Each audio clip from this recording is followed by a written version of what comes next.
All right, what up, everybody? Wow, this car lighting's actually better than I thought. All right, so we got some stuff to talk about. We got a couple of new hires since the last time I was on. Of course, earlier today, it was announced that Kevin Beard will be returning to his former position with the Miami Hurricanes as our wide receiver coach. I think this is excellent news because he's widely regarded as not only a well-liked coach, but a good teacher, a good developer of talent. And when he was here in 2015, Kevin Beard was working, not to talk bad about him or anything, but, he worked with the likes of Herb Waters, Stacey Coley coming off an injury-riddled 2014 season, Tyree Brady, Rashawn Scott, guys that, either came in highly touted and maybe underachieved, had some injuries, or came in as three-star guys and he was able to squeeze some production out of them. He did a lot of the latter because I believe I read the stats earlier today, but off the top of my head, Herb Waters and Rashawn Scott both had solid years, had 40 some odd catches, 50 some odd catches that year. Average yard per catch were like 13 to 14 yards a catch, and both guys had right around 600 yards for the season receiving.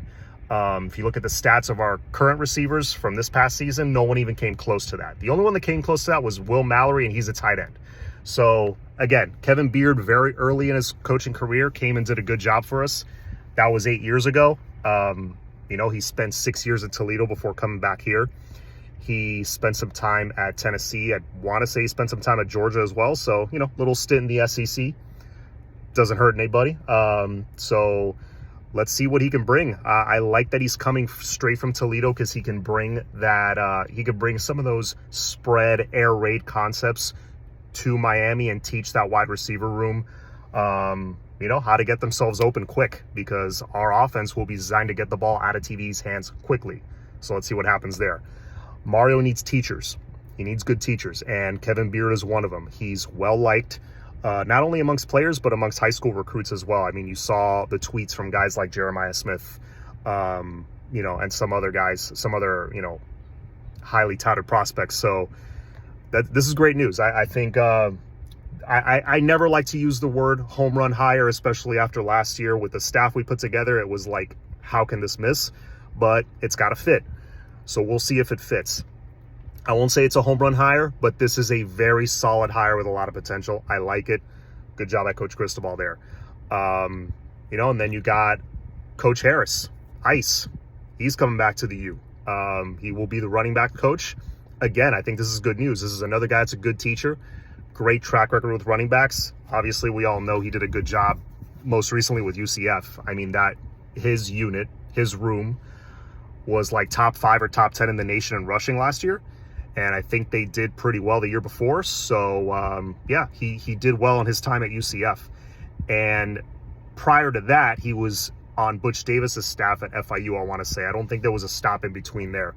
He spent some time with FIU, definitely raised the level of the running backs over there, because I know most recently FIU was pretty bad, but if you look at the stats for 2017, 2018, in 2017, fun fact, I don't think a lot of people know this, in 2017, FIU led the nation in red zone offense, meaning out of 41 trips to the red zone, they scored 40 times. That's just absurd.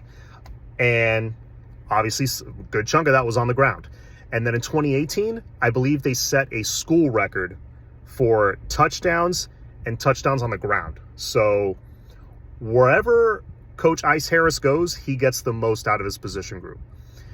And then, of course, kind of rounding out the news we heard earlier today, or read earlier today from Barry Jackson, that nothing's official yet, but it's expected, or, Jason Taylor is trending towards sticking with the Miami Hurricanes as opposed to going across town and going to his former NFL team, the Miami Dolphins.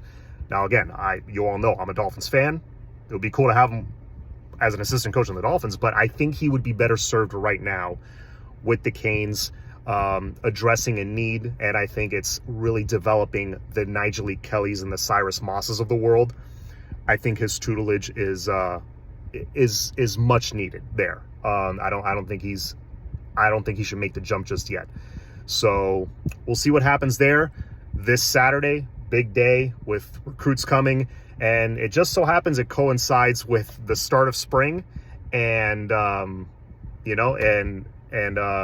what's it called? The basketball team, they have their ACC championship. Basically their regular season finale for the regular season ACC championship against Pitt, top 25 matchup. The Watsco Center is already sold out. Wish I could be there, but I know the energy is going to be popping. I unfortunately was there last Saturday for that debacle against Florida State. Always sucks to lose to them, but the good thing is it's one game. It didn't affect the standings one bit. This Saturday is for all the marbles still. And I don't know if this is a good or bad thing, but the team didn't have their usual midweek game. Usually they play about twice a week. They will have to sit and stew on that loss to Florida State. The biggest comeback victory in ACC history, in case you didn't know. It was a borderline miracle comeback, and I saw every second of it because I was there.